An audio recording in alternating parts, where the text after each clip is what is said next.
Julien Maricio vit à Morbec dans les Flandres, où il s'occupe entre autres d'un bar associatif qui porte le nom de son collectif, Les Essentiels.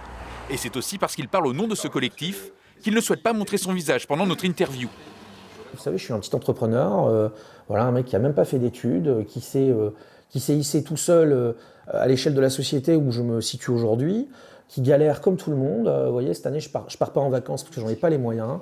Ce père de famille quadragénaire, professionnel du marketing, est devenu l'une des chevilles ouvrières du mouvement du 10 septembre à travers le site internet des Essentiels.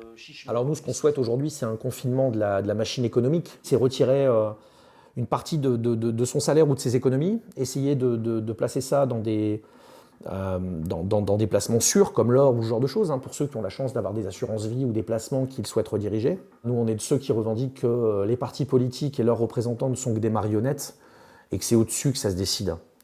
Donc visons au-dessus. Parmi ces modèles, il cite aussi bien Coluche que le général de Gaulle. Concernant le général de Gaulle, c'était quand même le mec qui dénonçait les partis, quoi. Et aujourd'hui, quand vous regardez la machine politique comme elle est conçue, vous voyez, la droite parle à la droite, la gauche parle à la gauche, le centre parle au centre, les écolos. Plus personne ne parle ensemble, plus personne ne cherche à convaincre, à décider. Vous regardez les émissions politiques aujourd'hui, mais c'est d'une tristesse. On est là pour changer le système dans son intégralité.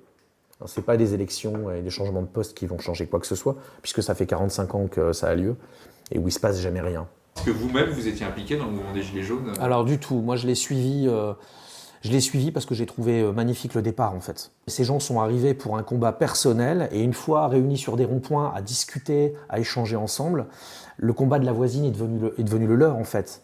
Et ils ne se battaient plus pour eux, mais ils se battaient pour l'ensemble du collectif. La colère a toujours été saine. C'est un carburant. Ce carburant, il faut l'utiliser pour faire fonctionner la bonne machine. Ça n'est que de l'écho hein, qu'ils reçoivent là. Hein. C'est juste de l'écho. Et attendez, ça n'a pas commencé. Ça arrive là. Mais pour Julien Maricio, pas question d'action violente le 10 septembre. On n'y gagnera pas par le chaos, ça c'est certain.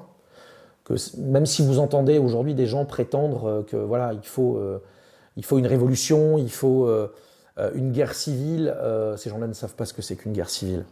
Son collectif prône plutôt la sortie de l'Europe, le plafonnement de la rémunération des élus et la démocratie directe avec des référendums à l'échelle locale.